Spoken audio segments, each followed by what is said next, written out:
Hey everyone, welcome back to Bear's Workshop. In today's video, we're going to have a little fun with a 2019 Cadillac Escalade. We're going to Plast-Dip the tires, the rims, and the grille.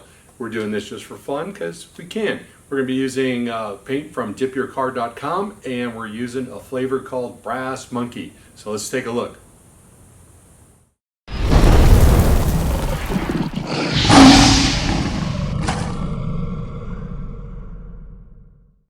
Okay, so here's our test vehicle, 2019 Cadillac Escalade ESV. And sorry about the smudge. We put the camera down on some tacos and we didn't realize it. So we are going to put on the Brass Monkey DipYourCar kit that we got at DipYourCar. It comes with 4 cans of spray, a microfiber cloth, some garbage bags, some pre-dip cleaner, and some dip release. And we're going to go through each one of these and show you how we do it. See, I'm not a fan of the chrome, and I just wanted to give this vehicle a meaner, more aggressive look as opposed to it being like a soccer mom SUV. All right, so this vehicle grew up in California, and they are required to have front license plates. I don't need one, so this is me just pulling this thing off. And my state doesn't require it, so I won't have one on there. All right, this is the dip release. It's put on so that the overspray will peel off easily. This must be done before cleaning the wheels. If you put it on after you clean the wheels, you're going to have dip release on the rims and the dip won't stick. So do this first, even though it seems like you should do it second. But just smear this all over the side. This is the pre-dip spray cleaner, which removes dirt and oils and the normal crap that gets on tires and rims. This must be wiped off completely, and it must be dry before you spray any dip on here. It's very important that you get every crack and crevice dry.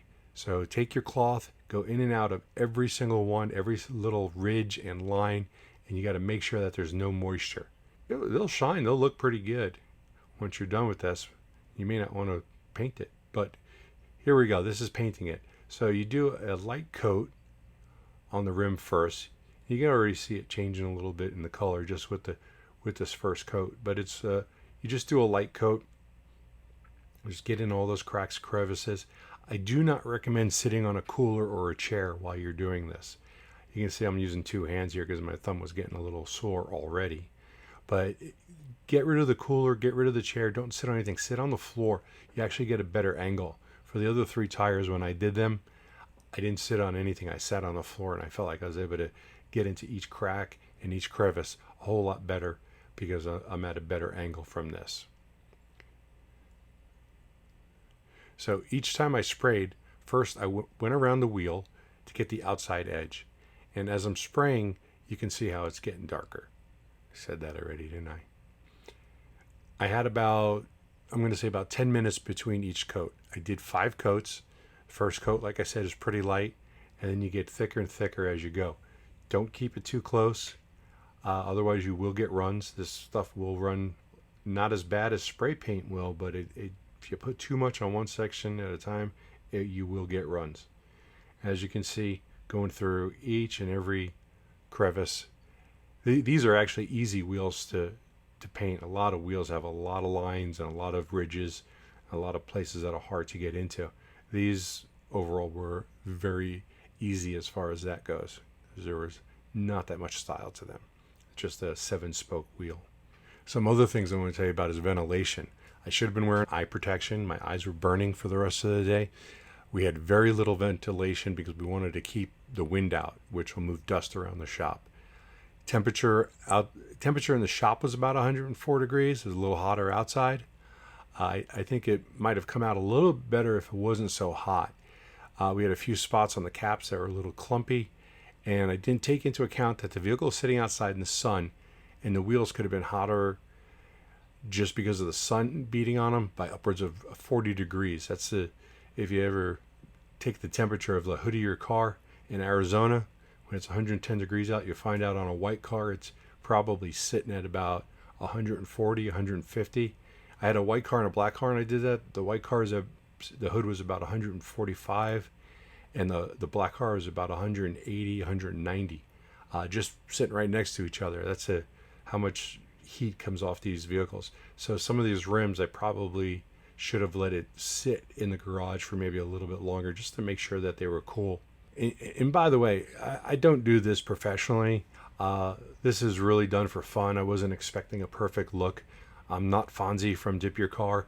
I mean, he makes an awesome product. He can make anything look spectacular, where, you know, I'm just a guy at Bear's Workshop, just doing my thing.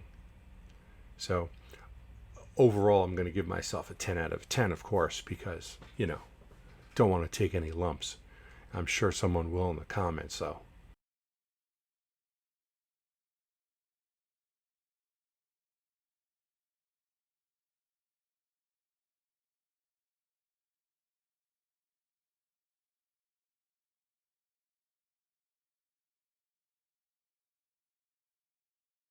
So here's the grill, and I'm cleaning it again. We've taped off the dark parts, the plastic parts of the grill, because we didn't want to spray those. Those would not have looked good sprayed, because they've got all the lines in it. We just would have ended up, it just would not make an even coat without taking the entire grill off. I had to clean it again after we put the tape on, because all that tape, we ended up getting a lot of smudges on the grill. Not the greatest idea, because some of the tape got wet, but we were pretty careful. A little overspray on that black part of the grill is not a big deal.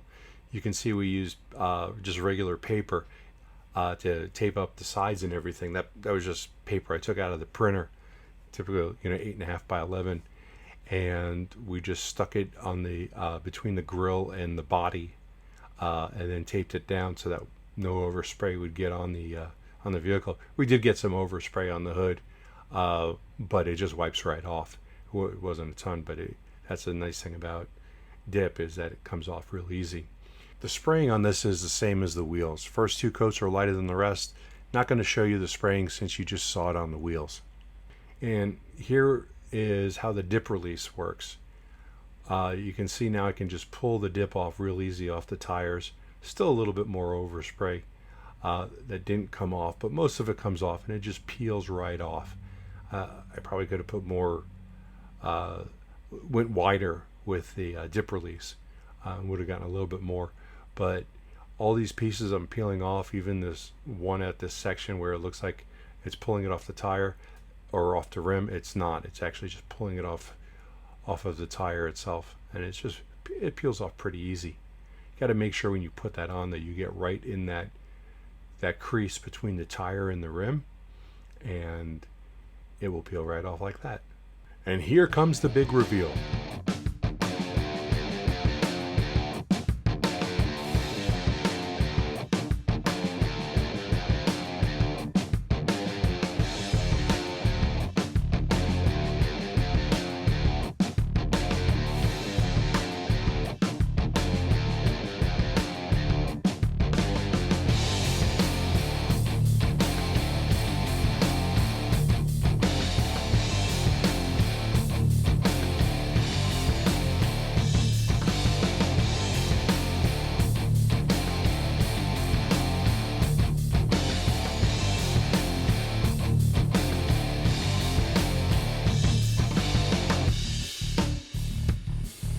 Okay, so that was the video. That was us putting everything on. The couple things that are noteworthy, I think the heat may have played a role in how well it was drying. It's over 100 degrees in the shop. I don't know what effect that has on it. Towards the end of the cans, we were getting a little bit of splatter. Not too bad. On the center caps, it seemed to dry a little bit differently than the rest of the wheels. Different material, so I think it just dries differently. Not entirely happy about how it looks on those caps. We may just pop the caps off and redo them, see if we can get them to be a little bit smoother. There's a lack of smoothness on the caps, which you may or may not be able to see in the video. So this was the DipYourCar Brass Monkey Kit. If you like this video, go ahead and hit the like button. If you want to see more of this, hit the subscribe button. I want to thank you for watching, and we'll see you next time.